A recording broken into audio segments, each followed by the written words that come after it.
사도행전 6장 8절에서 15절 말씀입니다.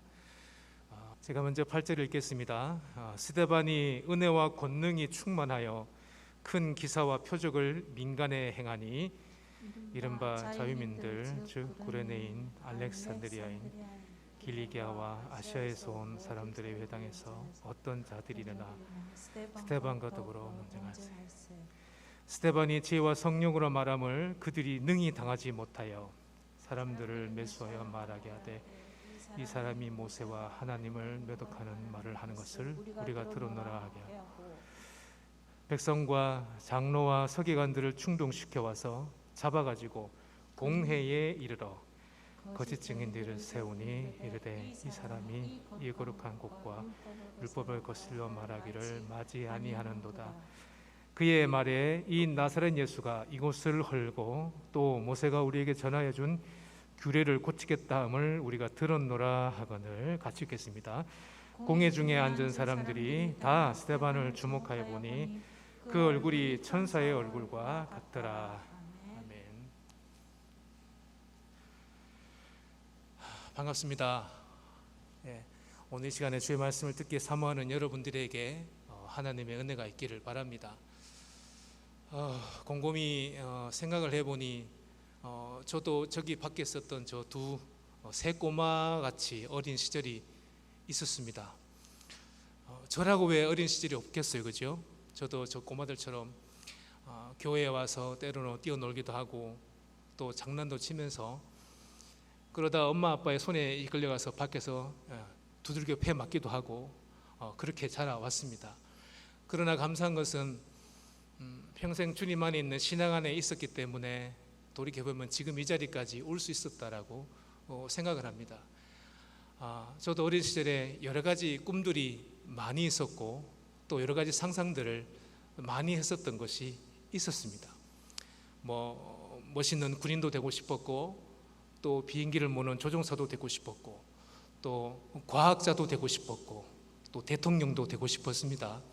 아무튼 여러 가지 꿈을 꾸고 살아왔는데 그 중에 하나가 있다면 하나 꿈꾼 것이 있다면 그것이 바로 슈퍼맨과 같이 슈퍼맨처럼 모든 것을 감당하고 그 어떤 것도 해내는 그런 능력을 가진 사람을 꿈꾼 적이 있었다는 사실이에요.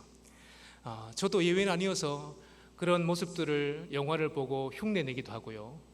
그래서 가끔은 부모님 몰래 보자기를 꺼내가지고 보자기를 목에 메고 막 이렇게 바람을 맞으면서 가다가 드디어 잡혀가지고 또 맞고 두드려 맞고 보자기 때문에 또 두드려 맞고 이런 시절이 있었어요. 참 돌이켜보면 말이죠, 어린 시절이 참 드라마틱했던 것 같습니다. 보긴 이래도 굉장히 장난이 심했었어요. 우리 어머니 말씀을 들으면 어릴 때 동네에서 아주 유명한 장난꾸러기였다고 합니다. 저는 기억이 없어요.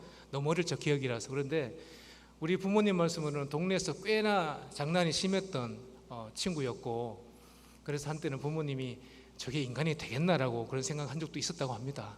그런데 보십시오, 지금은 목회자가 되어가지고 이렇게 목사가 되어서 주의 교회에서 말씀을 전하는 그런 일에 부름받게 되니까 사람 일은 모르겠더라고요. 사람 일은 앞길을 모르겠더라고요. 어떻게 될지. 그래서 저희 어린 시절을 돌이켜보면 참 이렇게 웃음이 많고 재미있었던 그런 기억이 있습니다. 그런데 만약에 어른이 되었어도 성인이 되었어도 이런 신적 능력을 가지기를 원하는 어떤 능력을 가지고 슈퍼맨같이 그런 힘을 발휘하는 그런 삶을 꿈꾼다고 한다면 과연 어떻게 되겠습니까? 아마 모르기는 몰라도요, 아마 철이 없는 어른처럼 보일 겁니다. 그렇잖아요. 그 어떤 것도 능히 해내는 그런 신적 능력을 가진 그런 삶을 동경하고 꿈을 꾼다고 한다면 어른이 되어서요, 그렇다고 한다면 그 삶이 어떤 삶이 되겠냐는 것이죠. 사람으로서 꿈을 꾸고 성실히 노력하고 땀을 흘리며 최선을 다하는 그런 삶이 부정되는 것 같은 그런 삶이 되지 않겠습니까?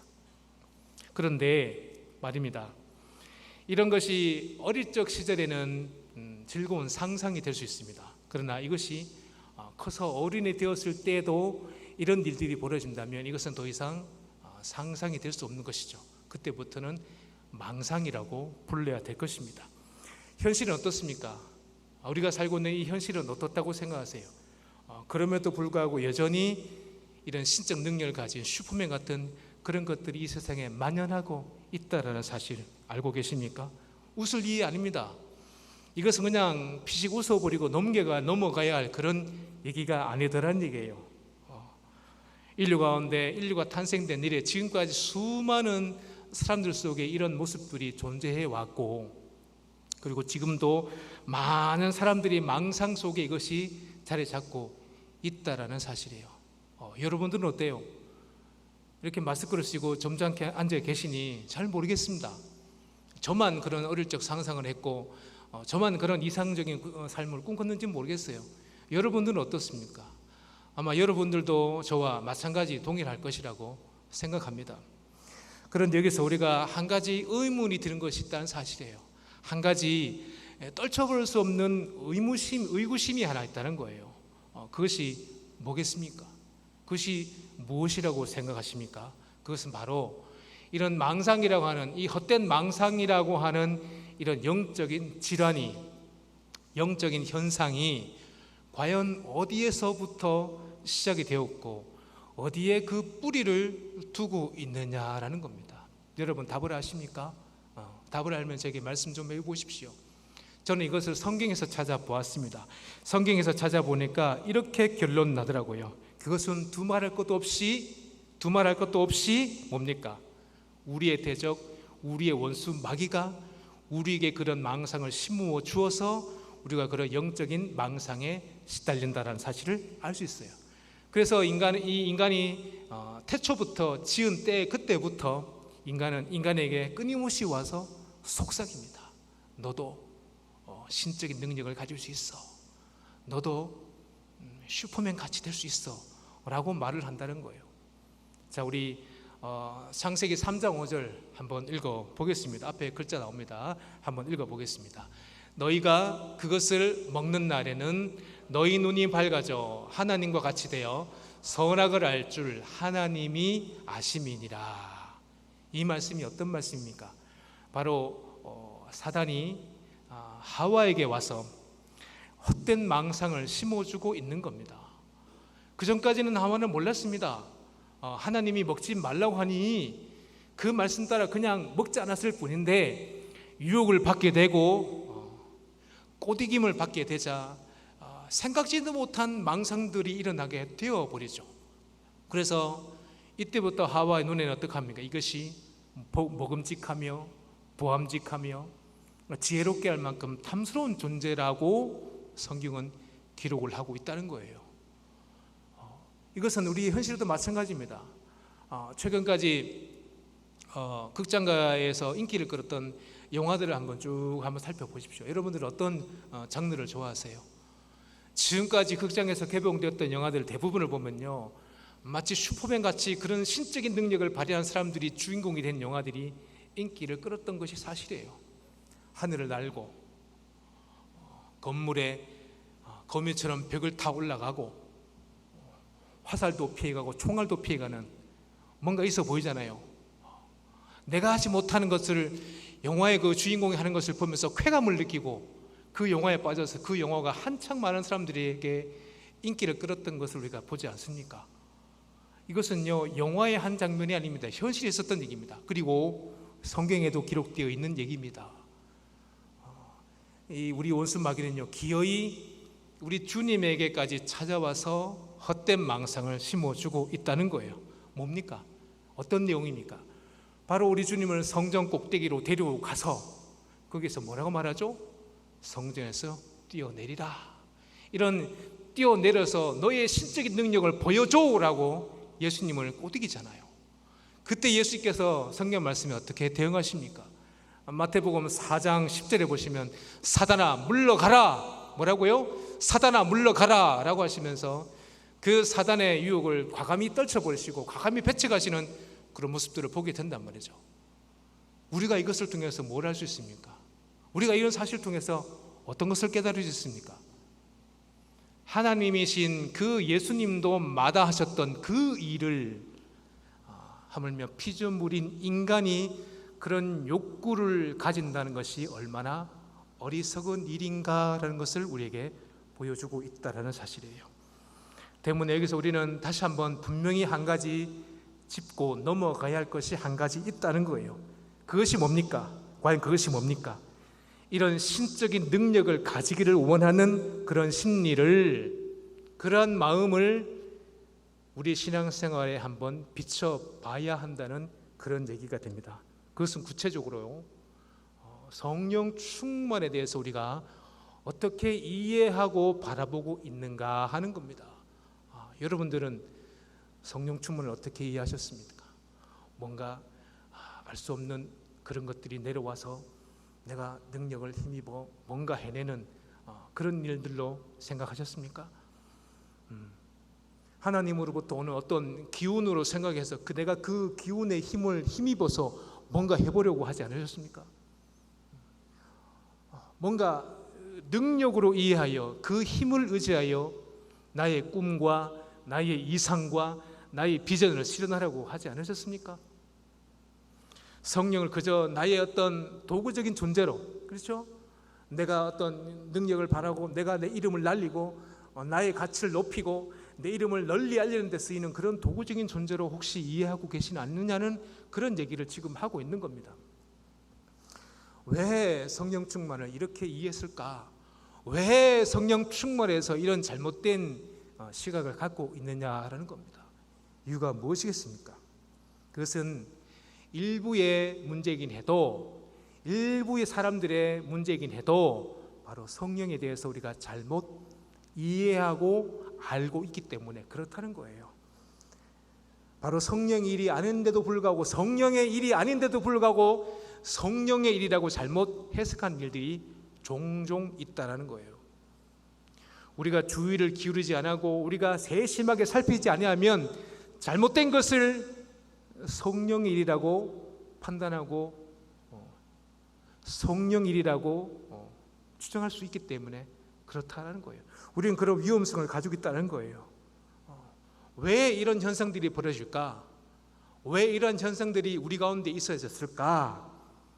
여러 가지 이유가 있겠으나 그것은 이렇게 정의할 수 있습니다.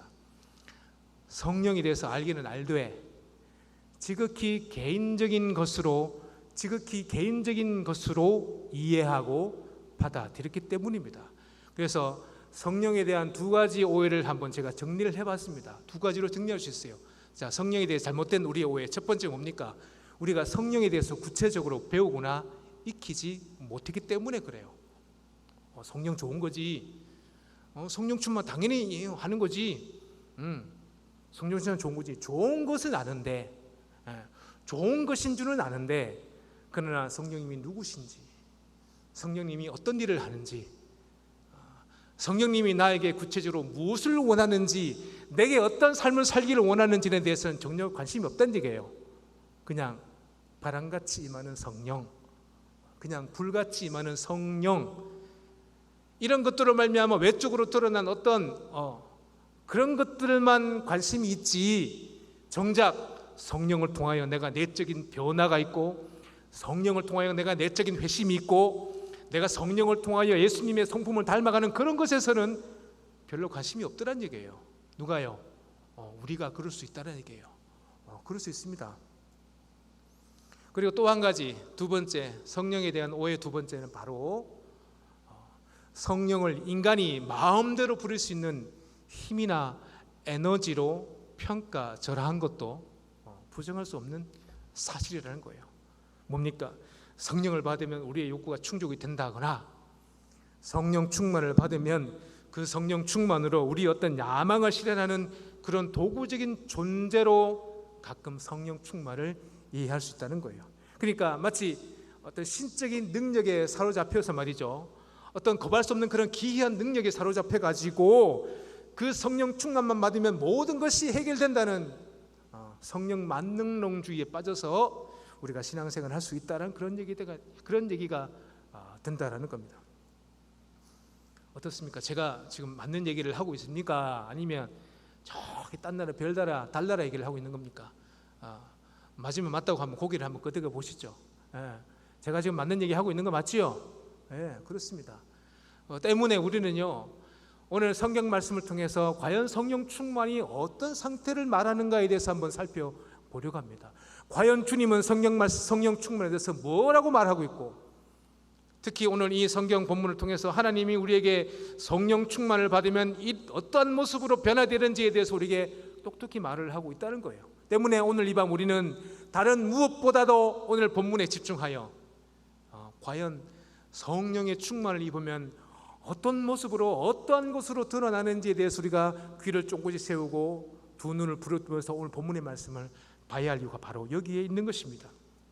그러므로 오늘 이 말씀을 통해서 여러분들이나 저나 다시 한번 성경이 말하는 진리 가운데 올바른 성령 충만을 힘입어 하나님이 내게 원하시는 그런 삶을 살아내야 한다는 것입니다. 자, 이제 준비되셨습니까? 이제 본문으로 들어갈 준비가 되셨습니까? 자, 이제 한번 들어가 봅시다. 그러면 오늘 성경 본문이 말하는 성령의 충만이 어떤 것인가 한번 살펴보려고 합니다. 자, 첫 번째 같이 한번 읽어보겠습니다. 예수님의 마음을 닮은 사람이 성령 충만한 사람입니다. 자, 우리 8절 말씀 함께 읽어보도록 하겠습니다. 스데반이 은혜와 권능이 충만하여 큰 기사와 표적을 민간에 행하니, 스데반이 은혜와 권능이 충만하여 그 권능이 민가에까지 퍼져났다라고 말을 하고 있는 구절입니다. 자, 한번 찬찬히 살펴봅시다. 자, 스데반은요 7 집사 가운데 한 사람이었어요.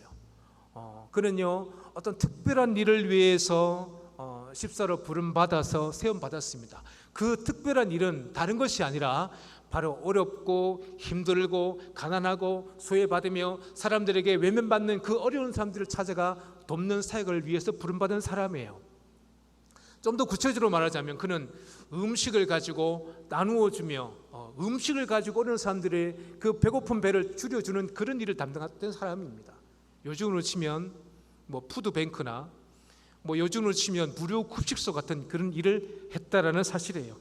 사도들은 기도와 말씀에 전념하는 일을 해야만 했습니다. 그것이 바로 주의 뜻이기 때문에. 그리고 7 집사들은 사도들을 도와서 구제하고 선한 일을 해가며 섬기는 그 일에 부름받아서 스데반도 그 일을 위해서 7 집사로 부름받았다는 사실이에요. 때문에 이런 구제사역, 남을 돕는 일을 하기 위해서는 어떤 조건들이 필요하다고 생각하십니까?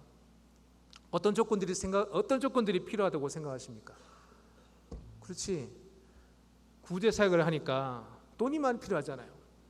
남을 도우려고 하면은 많은 경비가 필요하고 많은 재력이 필요하니까, 그래, 남을 돕는 구제사역을 하는 사람은 재력가가 되어야 돼, 이렇게 생각할 수도 있지 않습니까? 아니면 구제사역을 하기 때문에 그 무엇보다도 다른 사람을 긍휼히 여기는 마음, 다른 사람을 좀 불쌍히 여기는 그런 마음들을 가져야 되지 않느냐라는 그런 생각들을 할 수 있다는 거예요. 물론 이런 것들이 틀린 말이 아니에요.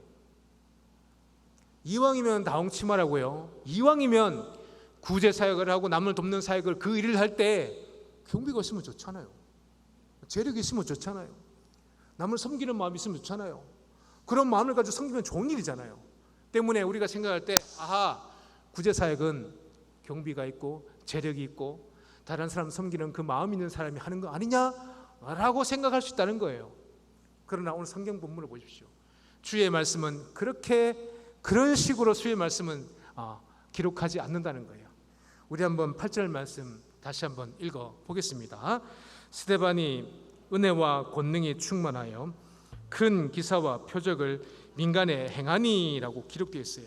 여기 보시면 은혜와 권능이 충만하여 라고 하니까 언뜻 우리가 생각할 때 어떤 생각이 듭니까? 그렇구나, 스데반이 어떤 외적으로 드러나는 큰 어떤 신비한 능력을 발휘해가지고 주님과 같이 오병이어 사건을 일으킨다든지 주님처럼 풍랑을 건넌다든지 아무튼 기이한 일을 해가면서 구제사역을 했기 때문에 이런 일이 생기지 않았느냐라고 생각할 수 있어요.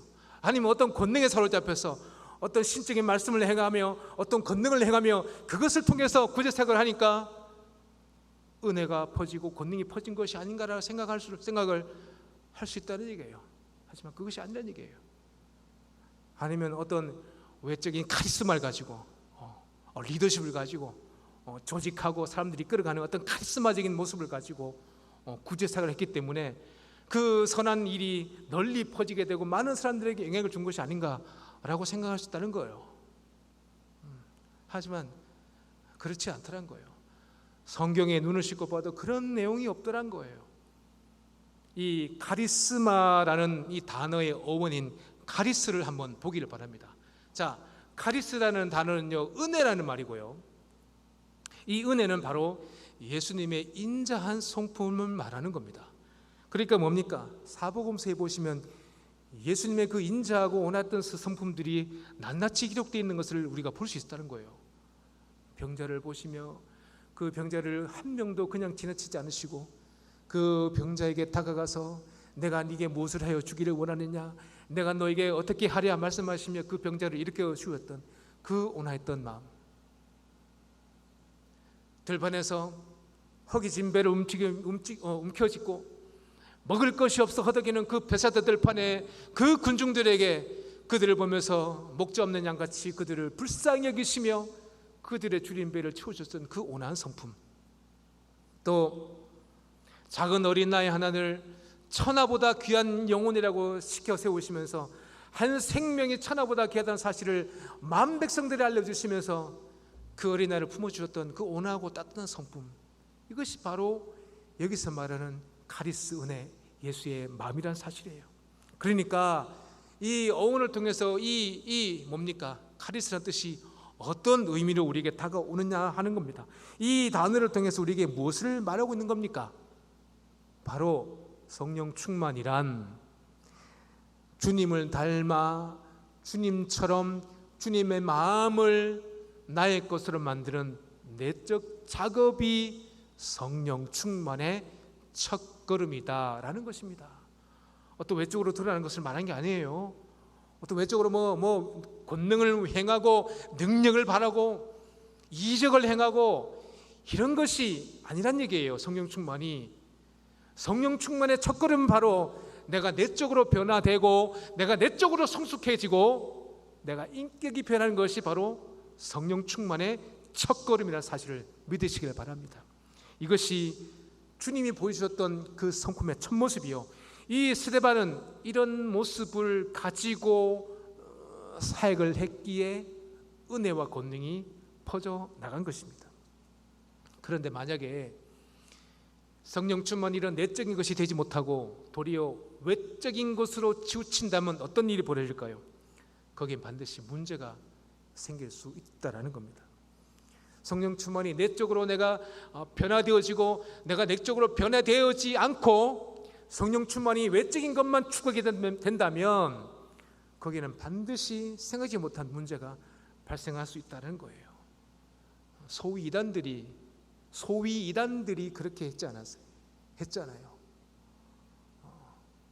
진유를 일으키고 죽기를 일으키고 여러 가지 사람으로서 할 수 없는 그런 일을 했음에도 어떻게 했어요? 자기 영광 드러내고 자기 이름 드러내고 돈을 받고 결국 그러다가 마귀에게 이용당하여 지금 뭐 흔적조차 없는 것 우리가 보지 않습니까? 내가 내적으로 성령 충만을 당하지 않으면 이런 일이 생길 수 있다는 거예요. 자, 여러분들은 어떻습니까? 지금까지 호산나 교회에서 신앙생활을 하시며 지금까지 수십 년 동안 신앙생활을 하시면서 어떤 일들을 추구하며 사셨습니까? 성령을 따르되 온전한 모습으로 따르려고 노력하셨습니까? 성령을 따르되 나의 만족과 나의 어떤 지위와 나의 어떤 것도 유익을 위해서 성령을 이용하려 들지 않았습니까? 오늘 우리는 스스로에게 분명히 물어봐야 됩니다. 내가 성령 충만을 어떻게 이해하고 바라봤는지를 분명히 봐야 된다는 거예요. 그리고 잘못된 것이 있다면 돌이켜야 됩니다. 주의 말씀을 듣고 돌이켜야 되는 것이죠. 돌이키면 된다는 사실이에요. 목회도 마찬가지라는 사실이에요. 목회도 성도들을 사랑하고 그 성도들의 영혼을 위해서 섬기는 마음이 먼저 된 후에 사역을 하는 것이지, 이것이 만약에 없는 상태에서 목회를 하게 되면 분명히 사고를 치게 돼 있다는 얘기예요. 스데반은요, 그는요 보이지도 않고 드러나지도 않는 그런 사역을 감당했는 사람이에요. 여러분, 구제사역이 눈에 보이는 사역입니까? 구제사역의 사람들로부터 칭송받는 그런 사역입니까? 구제사역의 사람들로부터 인정받는 사역입니까? 아니에요. 드러나지도 않고 표시도 나지 않는 그런 음지에서 하는 사역임에도 불구하고 그는 어떡합니까? 성령의 영이 필요했던 사람입니다. 성령이 아니고서는 그 사역을 감당할 수가 없음을 알았던 거예요. 그래서 그는 성령에 충만한 그런 삶을 살았고, 그 결과 내적으로 주님 마음을 닮아서 온유하고 화평하며 성숙한 그 마음으로 말미암아 구제사역을 했기 때문에 권능과 은혜와 역사가 일어난 겁니다. 첫 번째, 우리가 가질 첫 번째 성령 충만에 대한 인식은 바로 나의 내적인 것에서부터 변화가 일어나야 되고, 나의 내적인 인격에서부터 주의 마음을 닮아가는 것이 바로 성령 충만의 첫 번째 요건이라는 사실을 믿으시기를 바랍니다. 그렇다고 한다면 여러분들은 지금 내적으로 성령 충만을 해 계십니까? 여러분, 내적으로 성령 충만해지기를 원하고 계십니까? 두 번째, 첫 번째가 예수의 마음을 닮은 성품이 바로 성령 충만이라고 한다면, 두 번째는 지혜로움으로 말을 하는 사람이 바로 성령 충만한 사람이라는 겁니다. 우리 다 같이 한번 10절을 한번 읽어보겠습니다. 자, 읽어보겠습니다. 스데반이 지혜와 성령으로 말함을 그들이 능히 당하지 못하여. 스데반이 지혜와 능력으로 말함을 그들이 능히 당하지 못했다고 오늘 성경 말씀을 기록을 하고 있어요. 이제 내적으로 변화가 있고, 이제 내적으로 성숙해지고 내적으로 성령 충만해지니까 이제 그 충만함으로 스데반의 사역은 날로 사역의 지경이 넓혀지게 됩니다. 이제는 예루살렘 교회 안에 머물 수 있는 그런 수준이 아닌 것 같아요.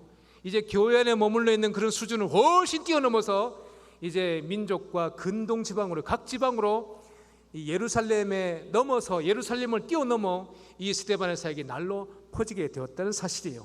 아마 스데반으로 말미암아 기사도 일어난 것 같아요. 표적도 일어난 것 같아요. 그런데 여기서 우리가 기억할 것이 있어요. 스데반이 어떤 사람입니까? 스데반, 그는 어떤 일을 위해서 부름받은 사람이죠? 바로 식탁 일을 위해서 부름받은 사람이에요.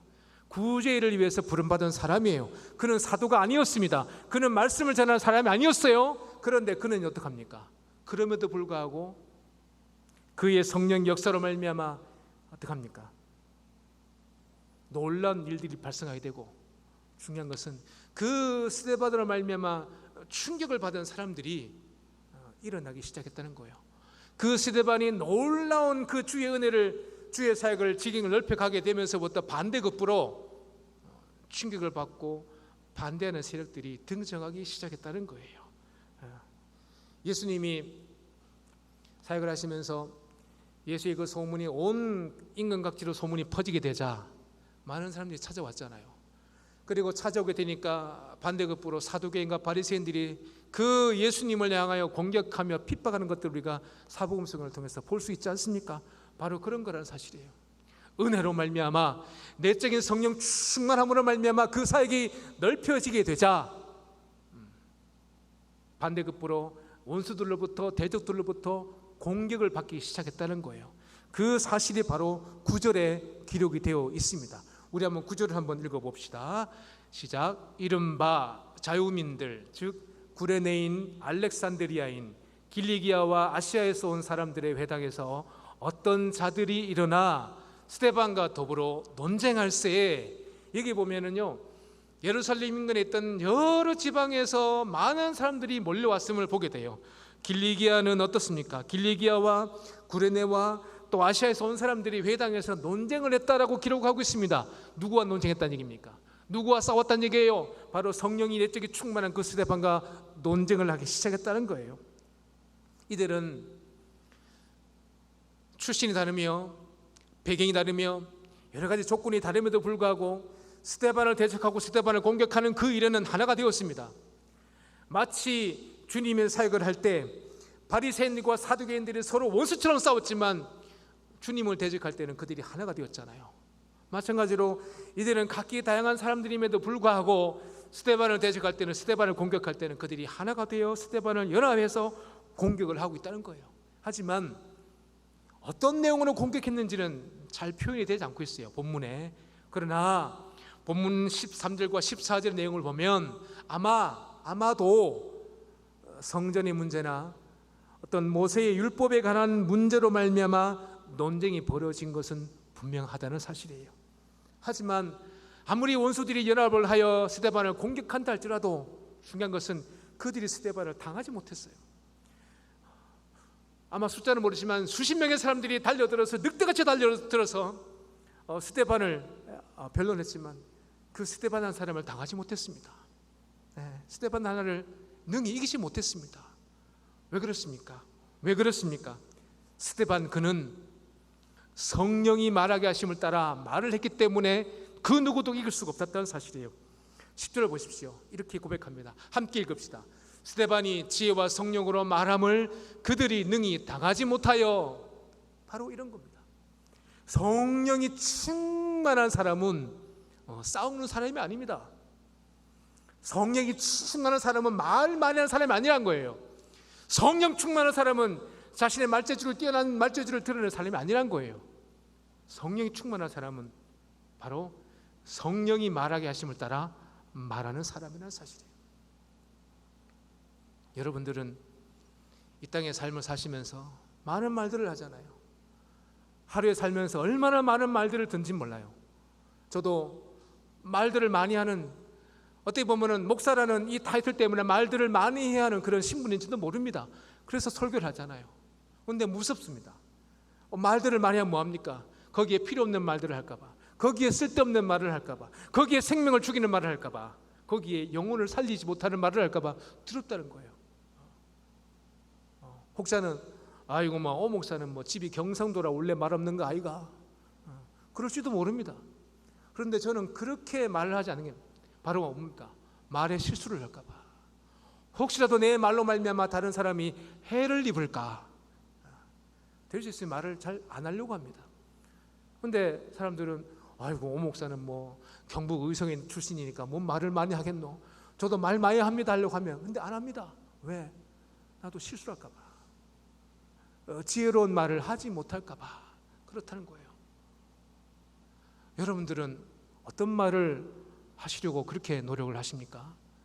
여러분들은 어떤 말씀을 하시려고 입을 빵긋 하십니까? 여러분 속에는 어떤 단어가 떠올라서 어떤 단어로 입술을 베어트면서 사람들과 교감하며 대화하십니까?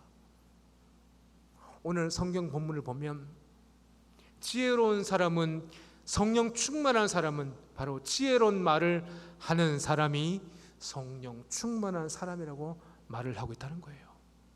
때문에 여러분들에게 권고합니다. 여러분들에게 바랍니다. 될 수 있으면 성령의 말하게 하심을 따라 지혜로운 말씀들을 많이 하십시오. 남을 세워주는 말씀들을 많이 하십시오. 남의 뒷담하지 마시고, 남의 뒷얘기를 그만하시고, 이제 남을 세워주는 말을 하시고, 생명을 살리는 말을 하시고, 스데반처럼 그 누구도 감당할 수 없는, 그 어떤 사람도 감당할 수 없는 그 성령의 인도를 따라 지혜로운 말씀을 할 수 있는 저와 여러분 되기를 바랍니다.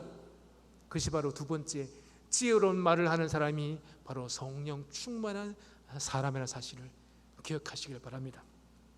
그리고 셋째, 한 가지 더 있습니다. 처음에 설교 준비를 하면서 이 셋째를 할까 말까 고민했어요. 셋째도 있고 넷째도 있지만 이거 다 하다 보면 시간 다 가잖아요. 그래서 셋째까지만 하려고 합니다. 여러분 괜찮겠습니까? 하나만 더 하겠습니다. 죄송합니다. 자, 세 번째, 성령 충만한 세 번째 사람은 바로 뭡니까? 따라합시다. 예수의 얼굴을 담는 사람이 성령 충만한 사람입니다. 마스크를 쓰고 있으니까 도통 모르겠네요. 제가 대표를 읽어드릴게요. 예수의 얼굴을 담는 사람이 바로 성령 충만한 사람입니다.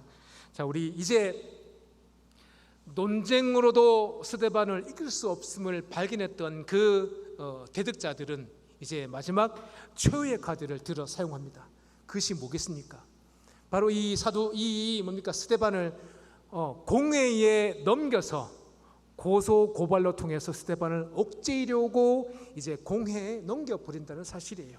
그런데 오늘 성경에 보면은 공회에 넘겨진 그 스데반을 보면서 어떤 분이 생각나십니까? 어떤 한 사람이 생각나세요? 바로 우리 주님도 바리새인들과 사두개인들에게 잡혀 고소 고발당하여 사내들인 법정에 섰던 모습을 기억하지 않습니까? 우리 주님이 사내들인 공회에 서셨듯이 오늘 본문의 스데반도 사내들인 공회에 서서 고소 고발을 당하며 억지 주장을 펴는 그들 앞에 죄인처럼 서 있다는 그런 얘기가 됩니다. 분위기가 험악하죠. 분위기는 말로 다 할 수 없을 정도로 험악합니다. 살기 등등한 사람들 앞에서 내 목숨이 달아날지도 모른다는 그런 두려움과 염려스러움이 그 마음속에 엄습한지도 모릅니다. 그러나 이것이 기우였을까요? 오늘 본문에 보면 아주 기이한 말씀으로 이 스데반을 표현하고 있는 것들을 보게 된다는 사실이에요. 15절 말씀 함께 보겠습니다. 함께 읽겠습니다. 공회 중에 앉은 사람들이 다 스데반을 주목하여 보니 그 얼굴이 천사의 얼굴과 같더라. 어떤 얼굴요? 천사의 얼굴과 같다라는 거예요. 참 아이러니한 것이 한 가지 있어요. 뭡니까? 사두개인이 어떤 사람들입니까? 사두개인이 어떤 사람들입니까? 말들 많이 했었죠. 뭐 예수님을 대적한 사람들, 또 지금 본문에서 스데반을 대적한 사람, 맞죠? 그렇지만 사두개인은요, 천사의 존재를 부정하는 사람이 사두개인입니다.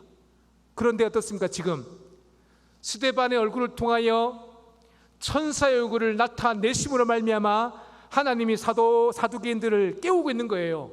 봤느냐 보았느냐, 너희들이 천사를 부정하지만, 내가 부리는 천사를 너희가 부정하지만 내가 스데반의 얼굴을 천사같이 내가 바꿈으로 내가 너희들의 잠잠한 심령을 깨우리라라는 말씀을 오늘 우리 통해서 말씀을 통해서 보지 않습니까? 하나님은 희한한 방법을 사용하십니다.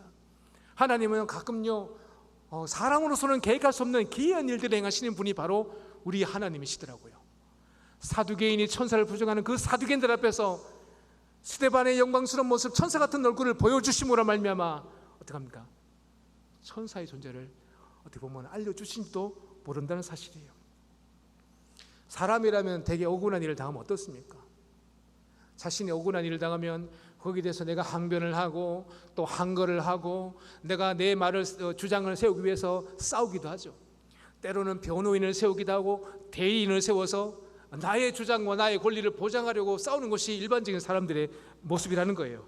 하지만 스데반은 어떻습니까? 스데반은 그렇게 하지 않았습니다. 스데반이라고 왜 억울한 마음이 있겠습니까? 스데반이라고 왜 자신이 그런 고소 고발을 당하는 모습들을 보며 왜 참아야 하는가 생각을 했는지도 모릅니다. 하지만 성경을 보십시오. 그 어디에도 이 스데반이 그들과 항거하며 싸웠다는 내용은 찾아볼 수 없다는 거예요. 자신이 억울한 고소를 당하며 그들과 싸우지 않고 도리어 천사의 얼굴을 하고 있다는 그런 모습을 우리가 보게 된다는 사실입니다. 어떻게 이럴 수 있을까? 어떻게 이럴 수 있을까? 적대적인 환경이며 적대적인 사람들에게서 모함을 받고 공격을 받는 그런 상황 가운데 어떻게 그 스데반의 얼굴이 그런 천사의 얼굴을 할 수 있었냐 이게요. 과연 비밀이 뭐겠습니까? 그 비밀이 뭐라고 생각하세요? 바로 그 비밀이 있다면 바로 스데반에게는 하나님의 영이 충만히 임하여, 그러니까 성령이 충만하여 그 성령 충만함으로 말미암아 얼굴에 아름다움을 유지할 수가 있었다는 얘기예요. 제 얼굴 어떻습니까? 볼만합니까? 여기 노 목사 얼굴 좀 괜찮아 보입니까? 오늘 이 말씀 볼 때 참 부끄럽더라고요. 메시지를 준비하면서 설교 주면서 앉았는데 제 자신이 너무 한산스러워요. 너무나 주의 보시기에 너무나 부족한 사람이다라는 생각을 할 수밖에 없었습니다.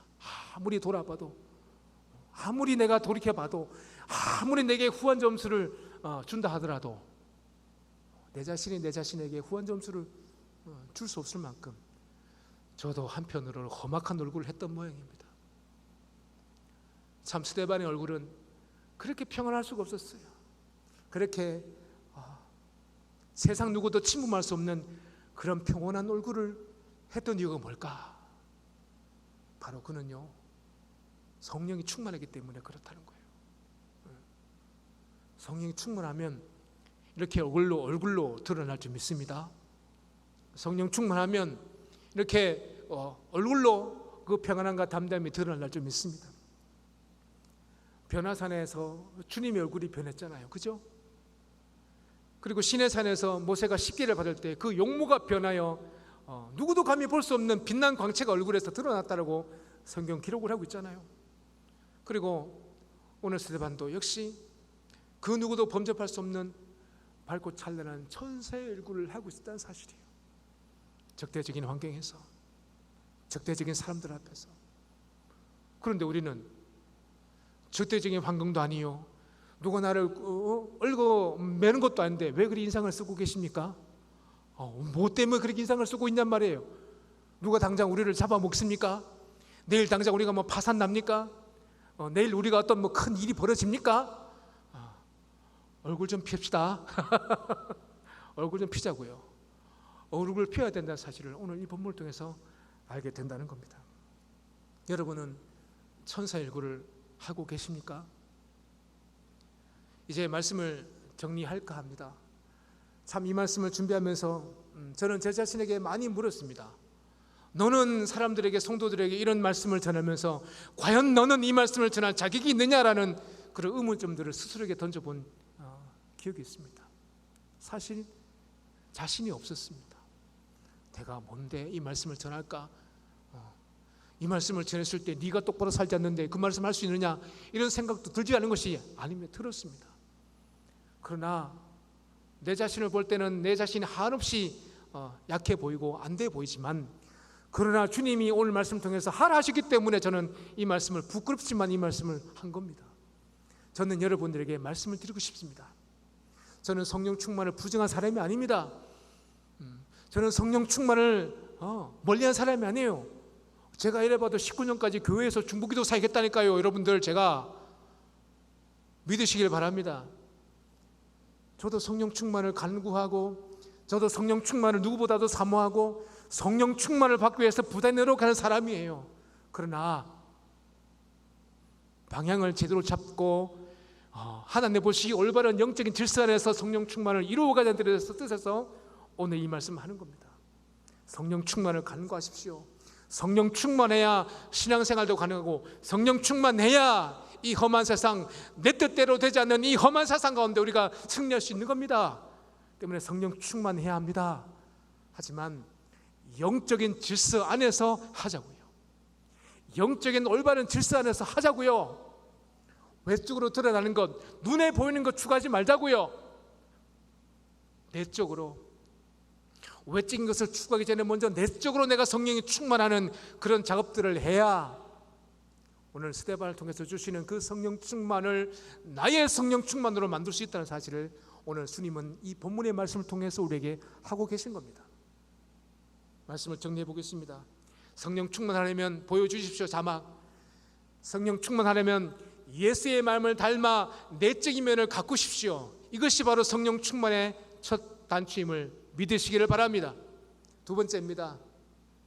지혜로운 언어 생활을 하십시오. 말이 지혜로운 말씀을 하시는 그런 삶으로 말미암아 성령 충만해지기를 축원드립니다. 마지막 세 번째, 예수의 그 마음을 닮아서 어떤 형편 가운데서라도 예수님의 아름다운 그 천사의 얼굴을 유지하기 위해서 부단히 노력하십시오. 그러면 우리로 말미암아 스데반처럼 은혜와 권능이 드러나, 우리로 말미암아 하나님의 영광이 드러나는, 우리로 말미암아 아름다운 일들이 벌어지는 그런 놀라운 변화들이 우리 가운데 항상 넘쳐날 것입니다. 그런 삶이 여러분들의 가운데 있기를 축원드립니다. 아멘.